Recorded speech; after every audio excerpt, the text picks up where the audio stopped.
Hi folks, Tim here and welcome back to From 8 to 38, the Chronicles of a Young Entrepreneur.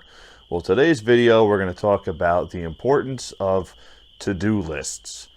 Before I get into that, I want to speak to those who have been watching these videos, and I know there's quite a few of you, and I really appreciate you taking the time out of your schedule to watch the videos that we're putting together here, specifically these 8 to 38 videos. So we are looking for suggestions for topics, or if you have a question that you would like answered. So if you have any of those things, please comment or email us, elmendorfacres@gmail.com. That email address is in the description of this video. But again, we're looking for relevant things in the entrepreneur world that you might have questions about or something that you would like discussed a little bit more. If you have any of those things, please email us or please comment. And that way I can extend the series a little bit and hopefully touch on some things that are particularly of interest to you. So as you can see, today's video is a little bit different setting than some of our prior videos. Most of my videos are done in the truck, and I've done a couple in the office and one in the small engine room. Well, I'm sitting on my front porch tonight. It's a beautiful night, and I wanted to get a little bit of time outside and also give a little bit of a different backdrop. I want to talk about the importance of to-do lists, and it's something that I found to be really, really helpful in meeting the promises that I made to my customers. Now, when you're a small business and you only have a few customers or a few clients to keep happy, then it's a lot easier to remember that, hey, John wanted me to weed the garden, or Joe wanted me to clean the gutters, or, you know, this particular person wanted the hedges trimmed, things like that. Well, now that we've grown to this much larger business, still a small business, but with so many different clients, the to-do list is one of the most important tools that we carry with us every single day. Now, I make the to-do list at the end of the week for the following week. So I have a to-do list that I keep on the computer, and I update it constantly. But the other thing that we have is we have both a plowing list and a mowing list. Both of those lists have been vital in being reliable to our clients. Now, we've looked at a lot of driveways and a lot of lawns in the last few years, especially since we added Owen full-time. We've grown the business to the point of where I can work 60 or 70 hours a week, and Owen is working 40 hours a week. And that is great. That's what we want to do. We want to grow it past that point. I'd like to build it to the point where we can put another full-time person on, and then I don't have to do the 70 hours a week. I can drop back down to 40 or 50 again. So that's kind of where we're going. That's what we're trying to do. But to get there, we've had to grow our client base by a huge amount. So our lawns, I think we are now right around 82 lawns and somewhere in the 103 driveway range. As a grand total, we work on almost 150 properties.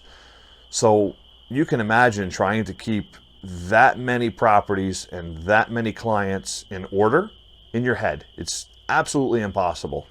And even now, I drive by different houses as we're doing different jobs. You know, I might drive by 5 or 6 of my clients' houses on the way to a job somewhere and say, oh yeah, I forgot that this person had asked us to trim back the forsythia, and this person asked us about trimming back the spirea, and this one we had to prune the apple trees, things like that.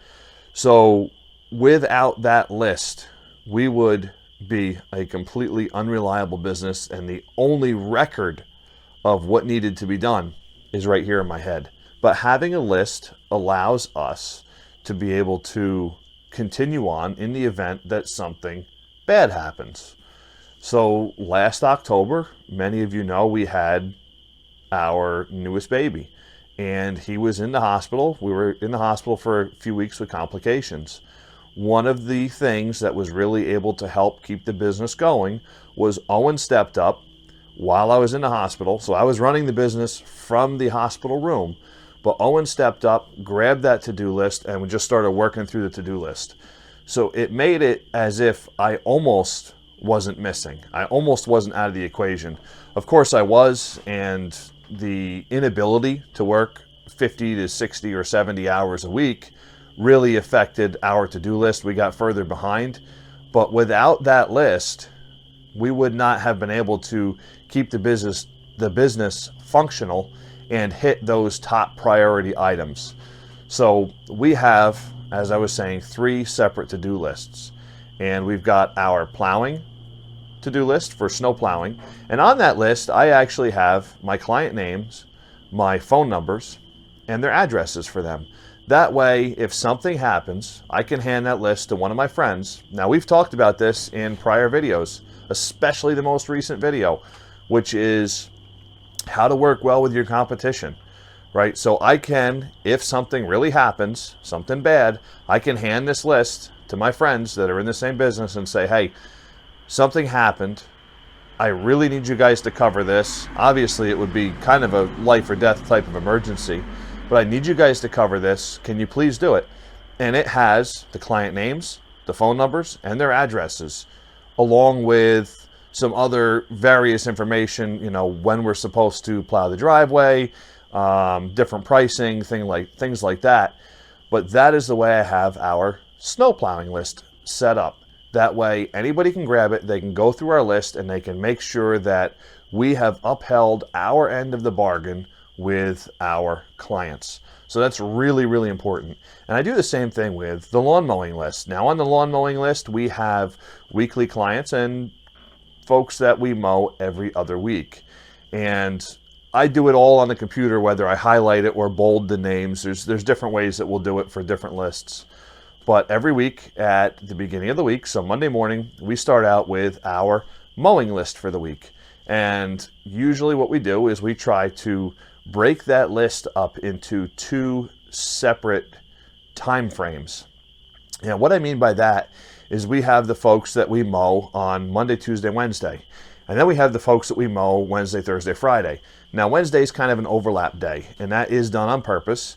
That way, if it rains or if something else comes up, we have an extra day that we can overlap things. So that's really the idea behind a 5-day mowing list, is really you plan 2 days, Monday, Tuesday, and you plan Thursday, Friday.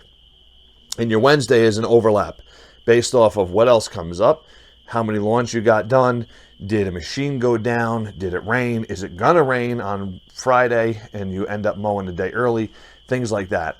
So the mowing list is very important, and it's been very, very helpful for us. And it has been a real stress reliever. And that is something key to running your own business. You are always under stress, always. There's no way to get away from it. I had folks texting my cell phone at 11 o'clock last night asking about coming to look at lawns. Now, this is somebody we plow for, and they texted me at 11 o'clock last night, hey, can you come look at my lawn? My guy's not doing it anymore. Somebody else had actually texted me earlier in the day at, I think, 8 or 9 o'clock at night saying the same thing. And then someone else texted me very early this morning, I think it was 5:15 this morning, giving an update on another property we work on. So we are under stress as business owners, and I'm speaking specifically to you, the business owner now, and you young entrepreneurs. You are under stress no matter what you do. No matter what your business is, you're under some level of stress. And one of the keys to surviving in the business world is learning how to manage that stress. And anything you can do to relieve some of that stress is a really, really important thing. So for me, I found that the to-do list was a massive stress reliever.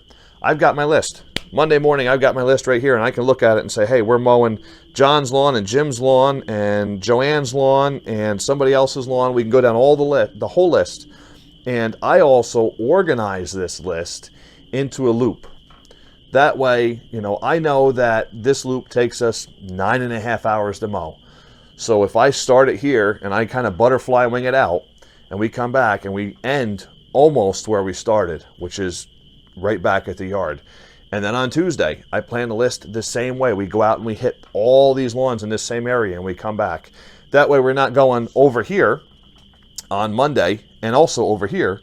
We're just hitting this loop on Monday and we're hitting this loop on Tuesday, this one on Wednesday, and this one on Thursday. Or you can move your days wherever. But the list is really, really helpful for stress, but also for efficiency. And efficiency in a small business and being efficient is saving you time and it's saving you money. So those are two things that are really, really important. It's something that we've been able to do here. It's something I've worked very hard at doing.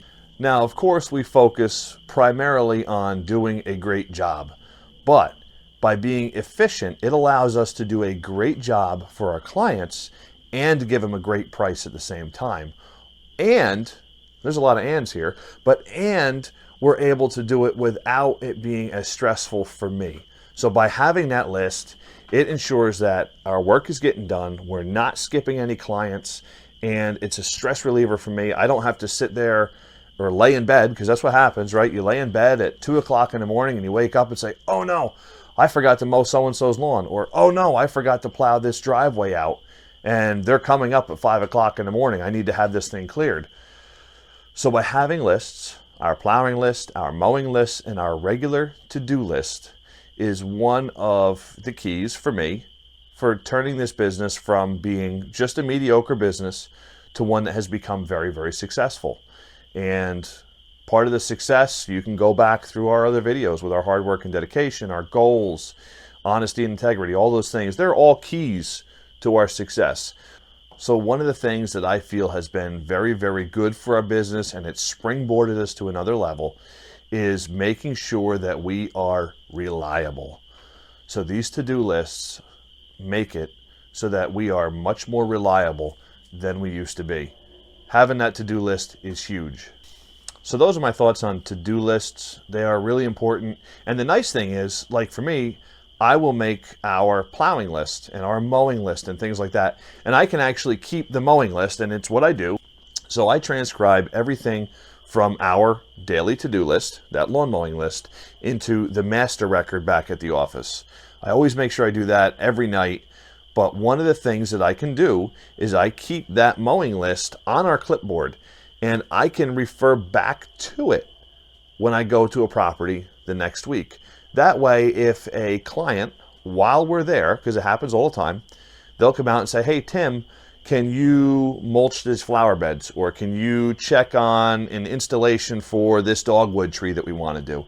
I can, right next to their name, write down that this particular client wants me to look at installing a dogwood tree and come up with pricing for that. So it also gives you a pad and a piece of paper right there, right handy in the truck. And by transcribing that list every night, it guarantees that not only do my billing records stay straight, which is really, really important. If we're doing work, we want to make sure we get billed for it. We're billing. So it's really important.